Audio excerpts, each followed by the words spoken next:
فأعوذ بالله من الشيطان الرجيم بسم الله الرحمن الرحيم رب اشرح لي صدري ويسر لي أمري واحلل عقدة من لساني يفقهوا قولي اللهم إني أسألك علما نافعا ورزقا وعملا متقبلا ورزقا طيبا اللهم فقهنا في الدين.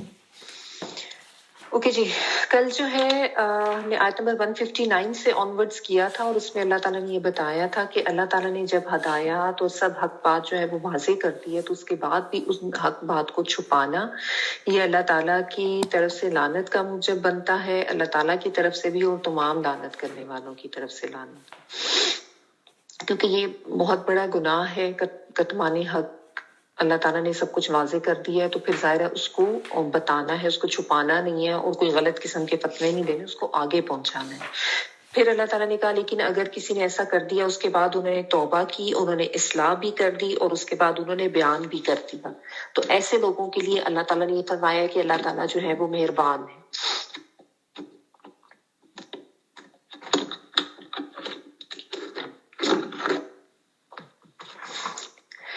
تو یہ پتا چلا کہ اگر کوئی غلط بات کی ہے تو پھر اس کو ٹھیک بھی کرنا ہے، ٹھیک ہے، اصلاح بھی کرنی ہے اور پھر جو صحیح بات ہے اس کو بتانا بھی ہے، یہ ضروری ہے۔ اور اللہ تعالیٰ نے اپنے التواب اور الرحیم ہونے کی صفات کے ساتھ یہ بات بیان کی کہ جو بھی لوٹ آئے، جو بھی پلٹ آئے، اللہ تعالیٰ اس پہ رحم کریں گے۔ پھر اللہ تعالیٰ نے یہ بھی فرمایا کہ لیکن جو کفر پر ہی قائم رہتے ہیں، کفر پر ہی ان کی موت آتی ہے، ایسے لوگوں پر اللہ تعالیٰ کی اور فرشتوں کی اور تمام لوگوں کی لعنت ہے اور وہ ہمیشہ آگ میں رہیں گے، عذاب میں رہیں گے اور ان کو بالکل مہلت نہیں دی جائے گی۔ پھر اللہ تعالیٰ نے جو ایک سب سے اہم بات، جو ایک سب سے اہم عقیدہ جس کا درست ہونا ضروری ہے باقی سب معاملات کی درستگی کے لیے، توحید کا عقیدہ، اس کی بات کی کہ اللہ تعالیٰ کی ذات ایک ہی ہے، اس کے علاوہ کوئی رحمان نہیں، کوئی رحیم نہیں ہے، اور پھر اس کے لیے 8 دلائل اس سے اگلی آیت میں دیے گئے کہ تم اللہ تعالیٰ کو کیسے پہچان سکتے ہو کہ کوئی خالق ہے، اس دنیا کا کوئی مالک ہے، سارے نظام کو چلانے والا ہے، آسمان و زمین کی تخلیق میں، رات و دن کے آنے جانے میں، کشتیوں کے چلنے میں،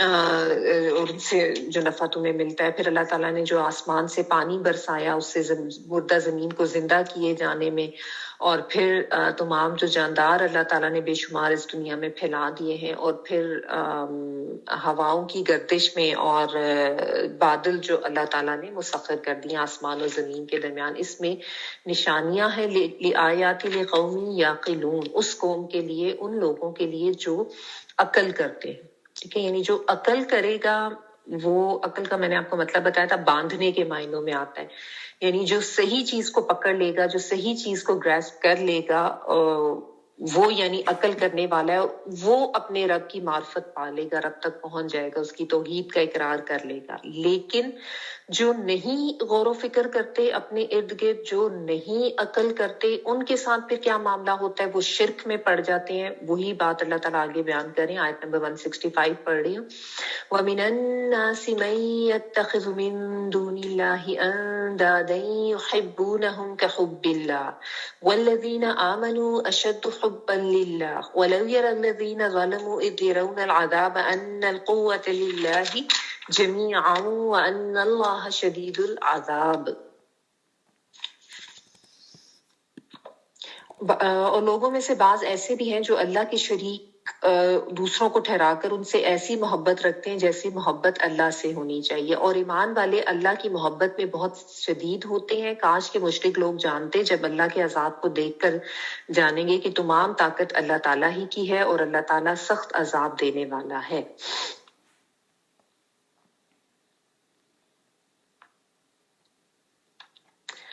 وَمِنَ النَّاسِ، و اور من سے، الناس لوگوں، وَمِنَ النَّاسِ لوگوں میں سے، من جو، یتخذ وہ بنا لیتا ہے، یہ آتین والا وہ کے معنی اور اتخذا بنانا، روٹ ورڈ اس کا حمزہ خا اور زال یعنی الف خا زال، من سے، دون اللہ دونا سوا، اور اللہ کے، یعنی اللہ کے سوا بنا لیتے ہیں۔ کیا بنا لیتے ہیں؟ اندادن شریک، یہ ند سے ہے، نون دال دال، نون دال دال اس کا مطلب ہوتا ہے برابر یا ہمسر کرنا، ٹھیک ہے۔ تو جب اللہ تعالیٰ کے برابر یا اللہ کے ہمسر کسی کو کیا جائے گا تو وہ شرک ہی ہوگا، اللہ کے ساتھ شریک کیا جائے گا، ٹھیک ہے۔ تو اندادن شرک کے معنوں میں ہے برابر کرنا، ہمسر کرنا. یحبونہم، وہ محبت کرتے ہیں ان سے، یا وہ کے معنوں میں ہا با حب کے لیے آتا ہے محبت، اور با نون پلورل کا ہے، اور ہم ان سے. ہم سے مراد وہ سارے شریک جن کو شریک کیا جاتا ہے اللہ تعالیٰ کے ساتھ، جو بھی جھوٹے معبود. کا مانند حب محبت اللہ ہی اللہ کی، کا حب اللہ مانند محبت اللہ کی. یعنی اس طریقے سے شریک کرتے ہیں ان کو، اور ان سے ایسے شریک کر کے ان سے اس طریقے سے محبت کرتے ہیں جیسے کہ محبت اللہ سے ہونی چاہیے. والذین آمنوا، اور وہ لوگ جو ایمان لائے، اشد شین دال شدید، زیادہ شدید ہے. اشد جو ہے یہ اسم تفضیل ہو جاتا ہے کہ سب سے زیادہ شدید ہے. کس میں؟ حبن، حب میں، محبت میں، للہ لیے اللہ کے. ولو، اور کاش، لو جو ہے یہ اسی کے لیے آتا ہے کاش کے لیے. یرا الذین، وہ دیکھیں وہ لوگ، یا جو ہے وہ کے معنوں میں، اور را حمزہ یا رویت والا ورڈ ہے دیکھنا. دیکھیں الذین، وہ لوگ، ظلموا، جنہوں نے ظلم کیا. اس جب یرونا، وہ دیکھیں گے، العذاب، عذاب کو. ٹھیک ہے، یعنی ظلم سے مراد یعنی جنہوں نے شرک کیا، جب وہ عذاب دیکھیں گے یعنی آخرت کی بات ہوتی ہے. انا، بے شک، القوت، قوت، اس کا روٹ ورڈ قاف واو واو، للہ لیے اللہ کے ہے، جمیعاً سب کے سب. وَأَنَّ، اور بے شک، اللہ اللہ تعالیٰ، شدید، بہت شدید ہے، العذاب، عذاب دینے میں، یا عذاب، شدید عذاب دینے والا ہے. اچھا، اب جو لوگ نہیں عقل کرتے تو وہ پھر شرک میں پڑ جاتے ہیں، جو اپنے رب کی معرفت نہیں حاصل کرتے، جو لوگ کے غور و فکر نہیں کرتے. یعنی کوئی یہ نہیں پلی لے سکتا کہ میرے پاس تو کتابی آیات تو آئی نہیں، کوئی کتاب آئی نہیں تو مجھے تو پتہ ہی نہیں ہے. اگر انسان اپنے ارد گرد اس کائنات میں غور کر لے تو اللہ تعالیٰ نے بتایا کہ اس کو بے شمار نشانیاں مل جائیں گی جس سے وہ اپنے رب کو پا سکتا ہے، اس کی معرفت تک پہنچ سکتا ہے. ٹھیک ہے، لیکن پھر بھی لوگ عقل نہیں کرتے، لوگ غور و فکر نہیں کرتے، دھیان نہیں دیتے، اس لیے اللہ کے شریک بنا ڈالتے ہیں. اپنی زندگی کا بھی مقصد نہیں سمجھ پاتے، اور کائنات میں جو اتنی نشانیاں اور ہر چیز جو ہے کسی خاص مقصد سے بتائی گئی ہے اس کو بھی نہیں سمجھ پاتے.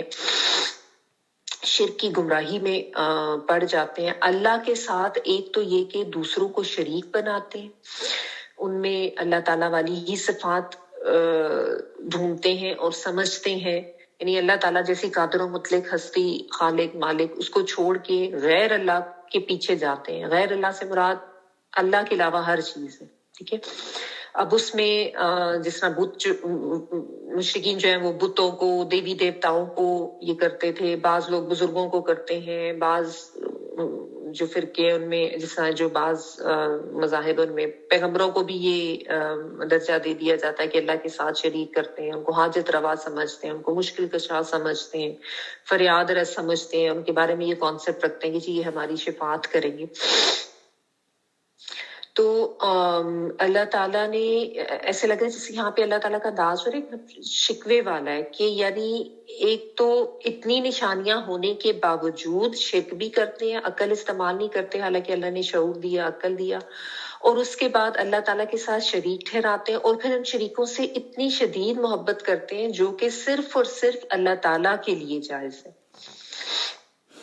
یعنی ان جھوٹے معبودوں کے ساتھ پھر اس طرح کی محبت بھی کرتے ہیں، کیونکہ دیکھیں اللہ تعالیٰ جب خالق، رازق اور مالک ہے تو ان صفات کی حیثیت سے جو اللہ تعالیٰ کے حقوق بندوں پر آتے ہیں اس کا تو تقاضا یہی ہے کہ صرف بندگی اور عبادت اللہ تعالیٰ ہی کی جائے، اور شدید محبت بھی صرف اور صرف اللہ تعالیٰ ہی سے کی جائے.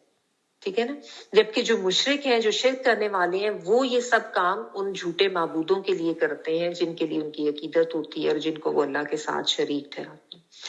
اب دیکھیں یہاں پہ محبت کی بات آئی اور پھر شدید محبت کی بات آئی، تو محبت جو ہے وہ کوئی ناجائز چیز نہیں ہے. یعنی محبت جو ہے وہ تو انسان کے اندر ایک فطری جذبہ ہے جو رکھا گیا. ٹھیک ہے، یعنی ایک جذباتی ضرورت ہے انسان کی، جیسے اس کی جسمانی ضرورت ہے کھانا پینا، ویسے محبت بھی اس کے اندر ڈالی گئی، وہ بھی اس کی ایک ضرورت ہے. اور انسان جو ہے مختلف چیزوں سے بھی اور مختلف انسانوں سے، مختلف ہستیوں سے محبت کرتا ہے. یعنی ہوتا ہے نا، اپنے بیوی بچوں سے بھی ہے، اپنے والدین سے بھی ہے، بہن بھائیوں سے ہے، دوستوں سے ہے، پھر مال و دولت سے بھی ہوتی ہے. وہ بھی ایک خوب ہے جو اللہ تعالیٰ نے اندر ڈالی ہے. بہت سی چیزوں سے ہوتی ہے. انسان دنیا میں ظاہر ہے جب زندگی گزارتا ہے تو یہ محبت جو ہے یہ تو ایک فطری جذبہ ہے، اور یہ کی بھی جا سکتی ہے لیکن جائز لمٹس میں. یعنی کوئی یہ نہیں کہا جا رہا کہ ان چیزوں کی محبت نہیں ہونی چاہیے یا ان ساری چیزوں کی محبتوں کو دل سے نکال دینا چاہیے. ایسا نہیں کہا جا رہا، کیونکہ باقی جس طرح انسان کی ضروریات ہے اسی طرح یہ بھی ایک ضرورت ہے. کھانا پینا ضرورت ہے، جسمانی روحانی ضرورت ہے، اسی طرح یہ بھی انسان کی اندر ایک فطرہ ڈالا گیا ہے. لیکن مقصد یہ ہے کہ یہ جائز لمٹس میں ہونا چاہیے. یہاں پہ جو بات ہو رہی ہے نا بیسیکلی وہ دنیاوی محبتوں کے پیچھے بھاگنے، اور شرکن فی الحب باللہ آپ اس کو کہہ دیں. یعنی جس طرح ہوتا ہے نا مختلف صفات میں شرک کیا جاتا ہے اللہ تعالیٰ کی ذات میں، اس کی عبادات میں، اس کی صفات میں. تو یہاں پہ اللہ تعالیٰ کے ساتھ جو محبت ہونی چاہیے اس میں شرک کی بات ہو رہی ہے، کیونکہ شدید محبت کا حق صرف اور صرف اللہ تعالیٰ کا ہے، صرف اسی سے کی جا سکتی ہے. یعنی یہ ایمان کا تقاضا ہے کہ محبت خالق سے، مالک سے، اللہ تعالیٰ سے ہو، اسی سے عقیدت ہو، دل میں اس کی رضا کی محبت ہو.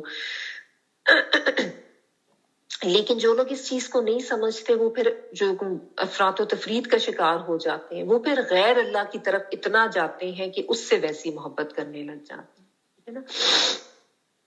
ہوتا ہے نا کہ انسان فطری طور پر انسان میں کئی طرح کی کمزوریاں ہوتی ہیں، اور انسان کوئی نہ کوئی سہارا ڈھونڈ رہا ہوتا ہے، کسی نہ کسی ایسی چیز جس سے وہ متاثر ہو اور جس سے مرعوب ہو. تو جب کوئی ایسی چیز اس کو نظر آتی ہے تو پھر انسان اس کے پیچھے جاتا ہے، اور اگر کانسیپٹ ٹھیک نہیں ہوتا، اس نے عقل استعمال نہیں کی ہوتی، تو پھر وہ اس کی ایسی کوئی شدید محبت کا شکار ہو جاتا ہے کہ پھر وہ اس کے پیچھے سب کچھ کرنے کو تیار ہوتا ہے. اور وہ اللہ تعالیٰ کی بھی یعنی اللہ تعالیٰ کی معرفت پھر اس کو ہوتی نہیں، اس طرف تو وہ جاتا ہی نہیں. ٹھیک ہے نا؟ آپ دیکھیں جو لوگ بھی کوئی کسی پیر کی محبت میں مبتلا ہے، اس کی عقیدت میں ایسے مبتلا ہے کہ جو اس نے کہہ دیا وہی کرنا ہے. ایون حرام حلال کا بھی جو حق ہے وہ اسی کو دے دیتے کہ جو اس نے بتا دیا وہ حرام ہے، جو اس نے بتا دیا وہ حلال ہے، جو وہ کہیں گے وہی کریں گے. ایسا ہوتا ہے نا، کتنے کیسز ہم دیکھتے ہیں. انہی کے لیے چڑھاوے بھی چڑھائے جا رہے ہیں، کھانے پکا کے دیے جا رہے ہیں، قربانیاں دی جا رہی ہیں، ان کی باتیں مانی جا رہی ہیں. مشرکین کے طور بھی مطلب آپ دیکھیں دیوی دیوتا فرشتوں کو بھی آپ کو پتہ ہے کہ وہ مانتے تھے، جنات کو بھی الہ مانتے تھے اور ان سے مدد مانگتے تھے. اس طرح کے کانسیپٹس تھے. اور یہ ساری چیزیں بھی آ جاتی، کسی کو مشکل کشا سمجھنا، حاجت روا سمجھنا، سب شرک میں آ جاتا ہے.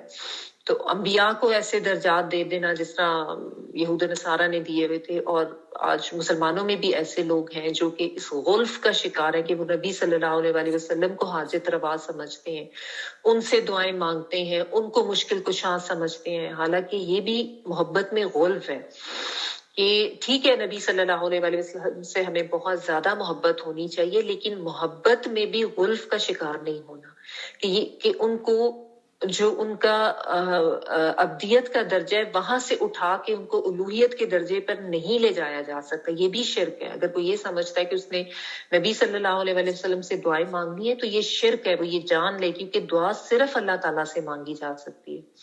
تو یہی بات ہے کہ جو شدید محبت ہے وہ صرف اور صرف اللہ تعالیٰ کی، جس کے پیچھے انسان کہے کہ جو میں نے کرنا ہے وہ اسی کے کہے کے مطابق کرنا ہے. یہ صرف حق اللہ تعالیٰ کی ذات ہے کہ اللہ تعالیٰ نے جو کہا ہے وہی کرنا ہے. اللہ تعالیٰ کو ناراض نہیں ہونا چاہیے، کیونکہ عموماً لوگوں کے ڈر دلوں میں ڈال دیتے ہیں، ان کا خوف کا شکار ہو جاتے ہیں، یا یہ جو غلط قسم کے الہ بنائے ہوتے ہیں. تو جو بھی عقل نہیں کرتے وہ سب اس قسم کی گمراہیوں میں اور شرک میں مبتلا ہو جاتے ہیں. ٹھیک ہے؟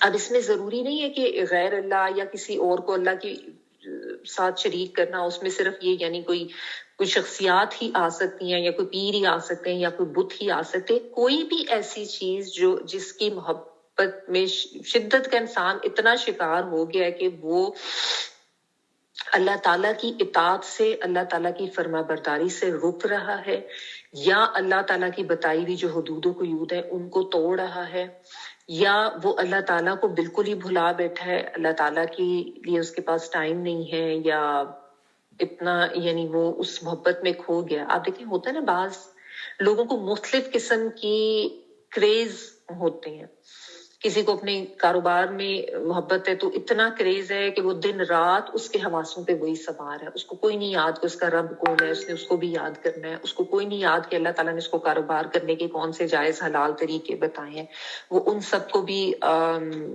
پامال کرتا ہے، ان حدود کو، اور اپنی مرضی سے ہر طریقہ اپنے اوپر جائز کیے ہوئے رکھتا ہے، اور دن رات بس وہی ذہن میں ہے اس۔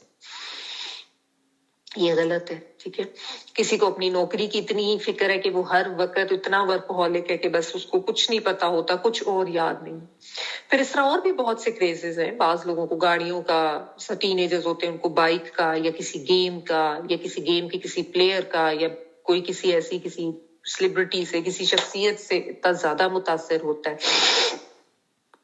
کسی سنگر سے، کسی ایکٹر سے، کہ بس اسی کی طرح بننا، اسی کی طرح چلنا، ہر وقت وہی حواسوں پہ سوار ہوتا ہے، ٹھیک ہے۔ پھر بعض خواتین کسی کو کوئی گھر کا اتنا زیادہ کریز ہوگا کہ ہر وقت بس سب وہ گھر کو ہی سنوارتے ہیں، یا اسی کی صفائی میں لگے رہنا، اور کچھ یاد نہیں ہے۔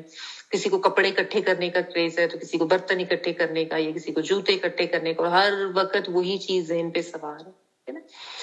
تو یہ جو کریزز ہے نا، ان کے اوپر نظر کرنے کی ضرورت ہے کہ کوئی بھی چیز اتنی زیادہ نہ انسان کے حواسوں کے اوپر سوار ہو جائے کہ اس کی اتنی شدید محبت ہو جائے کہ انسان اس میں اتنا کمزور ہو جائے کہ وہ بس اسی کے پیچھے چلتا جائے، اور اس کے پیچھے نہ حرام حلال کی پرواہ کرے، نہ جائز ناجائز کی، اور نہ اس کو اللہ کی کوئی یاد رہے۔ کوئی بھی چیز جو اللہ کی اطاعت سے دور لے جائے اور اللہ کی محبت پر حاوی ہونے لگے، وہ غلط ہے، ٹھیک ہے۔ دنیاوی چیزوں کی یا دنیا میں جو ہمارے رشتے ہوتے ہیں ان سب کی محبتیں ہوتی ہیں، لیکن تمام محبتوں کو اللہ کی محبت کے تابع رکھنا، یہ سمجھنے کی ضرورت ہے۔ کسی میں بھی حد سے نہیں بڑھا جا سکتا، کسی میں بھی اس طرح کی شدت نہیں ہو سکتی، ٹھیک ہے۔ تو آگے دیکھیں اللہ تعالیٰ کیا کریں، والذین آمنوا اشد حبا للہ، کہ جو ایمان والے ہوتے ہیں وہ اللہ تعالیٰ کی ذات سے شدید محبت رکھتے ہیں۔ اور پہلے اللہ تعالیٰ نے اس کو عقل سے جوڑا، یعنی جو عقل رکھتے ہیں وہ ایمان لے آتے ہیں، اور جو ایمان والے ہوتے ہیں ان کا پھر رویہ کیا ہوتا ہے، وہ اللہ تعالیٰ کی ذات سے شدید محبت رکھتے ہیں۔ تو جو بھی غور و فکر کرے گا، عقل کرے گا، اس کو پتہ ہوگا کہ ایک رب ہے جو میرا خالق مالک ہے، اور اسی سے میری شدید محبت ہونی چاہیے۔ یعنی آپ سمجھ لیں اللہ تعالیٰ نے یہ شدید محبت جو ہے اس کو ایمان کے ساتھ جوڑ دیا، یعنی ایمان کا تقاضا یہ ہے کہ محبت شدید صرف اور صرف اللہ تعالیٰ کی ذات سے، اور کسی چیز کی محبت میں اتنا آگے نہیں جا سکتے کہ انسان اللہ تعالیٰ کو بھلا بیٹھے، ٹھیک ہے۔ یہ ہر معاملے میں اس کو یہ یاد رہے کہ اس نے اللہ تعالیٰ کی اطاعت کرنی ہے، اللہ کی بندگی کرنی ہے، اس کی فرما برداری کرنی ہے، ٹھیک ہے۔ یہ نہ ہو کہ انسان دنیاوی محبتوں میں یا جن کو اللہ کے ساتھ شریک کر رہے ان کے پیچھے وہ اللہ کی اطاعت اور بندگی سے غافل ہو جائے۔ اب یہاں پہ نا یہ ایک لٹمس ٹیسٹ اللہ تعالیٰ نے دے دیا کہ اپنے آپ کو ہم سب چیک کر لیں کہ ہمارے اندر شدید محبت کس چیز کی ہے، کس چیز کے کریز ہیں ہمیں، جن کے لیے ہم سب کچھ کرنے کو تیار ہو جاتے ہیں، لیکن اللہ تعالیٰ کا حکم جب آتا ہے تو وہاں پہ ہم بس پیش کریں گے، سوچیں گے، پیچھے ہٹیں گے، تردد کریں گے، تعویلیں دیں گے، ہچکچائیں گے، ٹھیک ہے نا۔ تو یہ اب ہم اپنے آپ کو چیک کریں، اور اللہ تعالیٰ کی محبت جو ہے یہ اگر دل میں ہے تو اس کی علامات کیا کیا ہیں۔ ایک تو یہ کہ انسان اپنی نفس کی خواہش پر اللہ کے حکم کو ترجیح دیتا ہے۔ جب ہم نے چیک کرنا ہے نا اپنے آپ کو تو ہم یہ علامات چیک کریں کہ ایک طرف ہماری نفسانی خواہشات ہیں اور دوسری طرف اللہ تعالیٰ کے احکامات اور اللہ کی بتائی ہوئی حدود و قیود ہے. تو ہم کس کو ترجیح دیتے ہیں؟ اگر تو انسان ہر چیز میں اللہ کے حکم کو ترجیح دیتا ہے تو اس کا مطلب ہے کہ اس کو اللہ کی محبت اس کے دل میں ہے اور وہ اللہ تعالیٰ ہی کو قادر مطلق کو سمجھتے ہوئے اس چیز کا احساس رکھتا ہے کہ نہیں اللہ کا حکم ہے تو میں نے یہ کام نہیں کرنا. ٹھیک ہے. پھر یہ کہ اللہ کے حکم کو ہر کام پر مقدم سمجھنا، چاہے کچھ بھی ہو جائے، چاہے کیسے حالات ہوں، چاہے کسی کام میں کتنا زیادہ فائدہ ہوتا نظر آ رہا ہو، جب پتہ ہے کہ اللہ کا یہ حکم ہے تو یہ یقین ہونا کہ اسی میں ہی میرا فائدہ ہے اور اس چیز کو پھر انسان سب چیز پہ پرائیورٹی دے.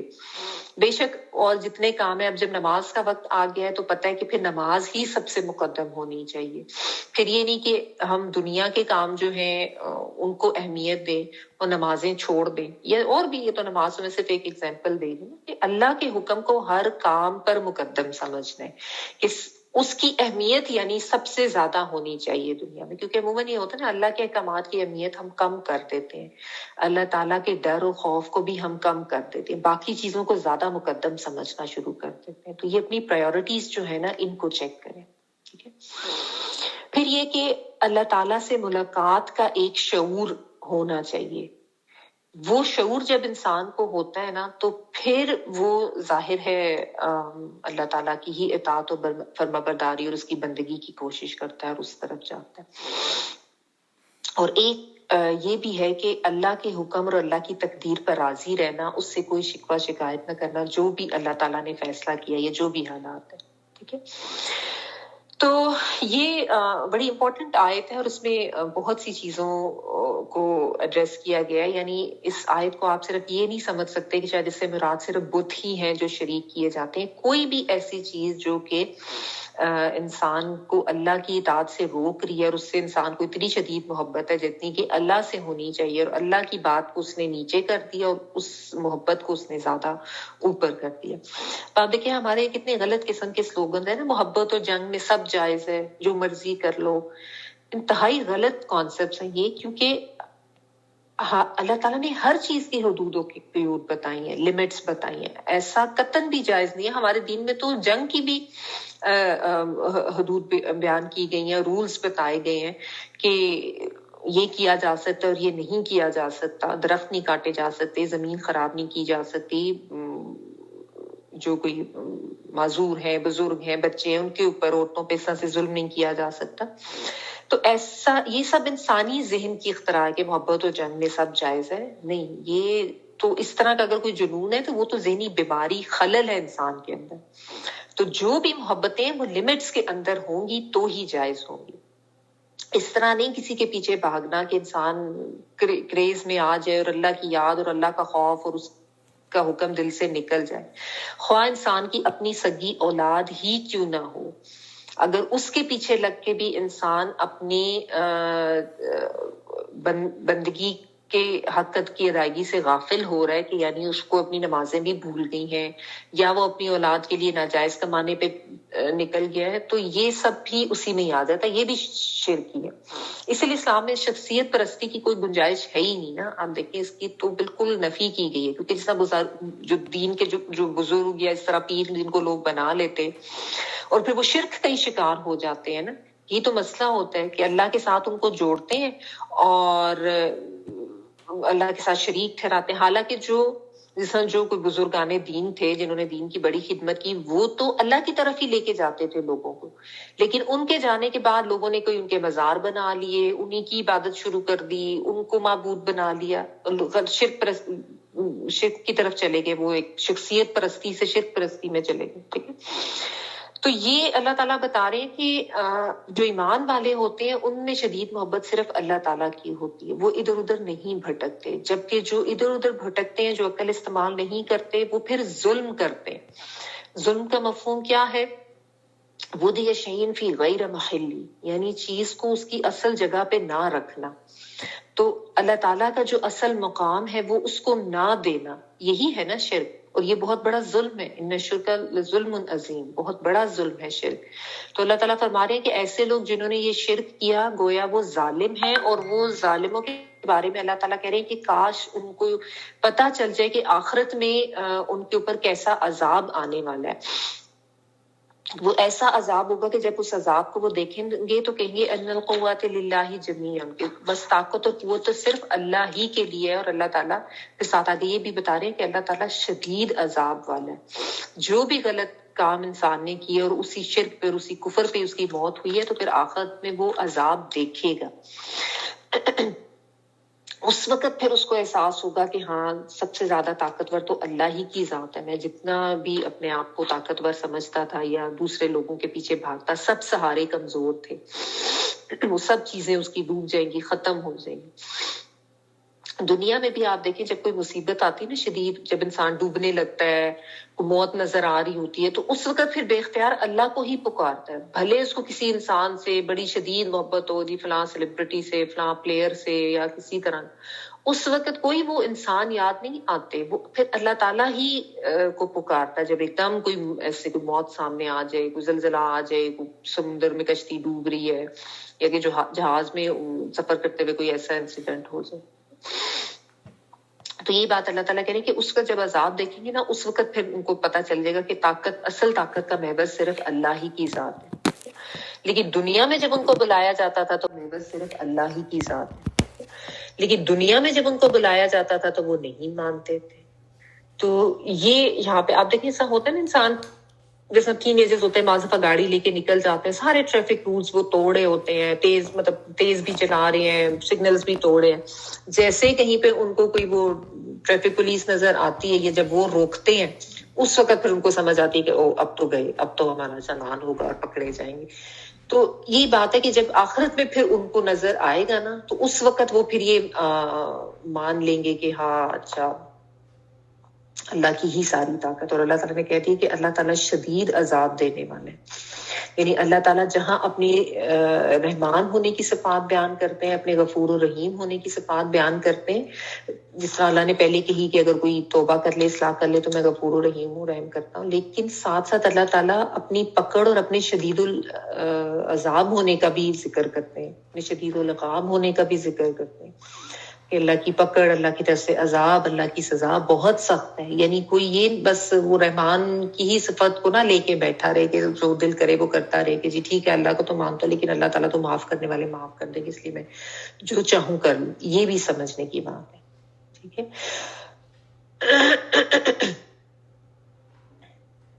اچھا، پھر اب یہ ہوتا ہے نا کہ انسان جب بہت زیادہ کریز کا شکار ہوتا ہے، بہت زیادہ کسی کی شدید محبت کا شکار ہوتا ہے، اسی کے پیچھے بھاگتا ہے، اس کے پیچھے باقی سب چیزیں چھوڑ دیتا ہے.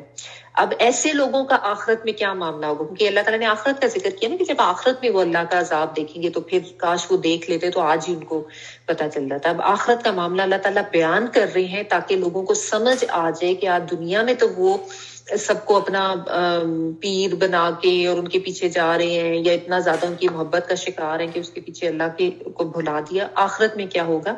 اذ تبرأ الذین اتبعوا من الذین اتبعوا ورأوا العذاب وتقطعت بهم الاسباب. جس وقت پیشوا لوگ اپنے تابعداروں سے بیزار ہو جائیں گے اور عذاب کو اپنی آنکھوں سے دیکھ لیں گے اور سارے رشتے ناطے ٹوٹ جائیں گے. اگلا بھی پڑھ لیتی ہوں اس کے ساتھ یہ وقال الذین اتبعوا لو ان لنا کرۃ فنتبرأ منهم كما تبرؤوا منا كذلك يريهم الله اعمالهم حسرات عليهم وما هم بخارجين من النار.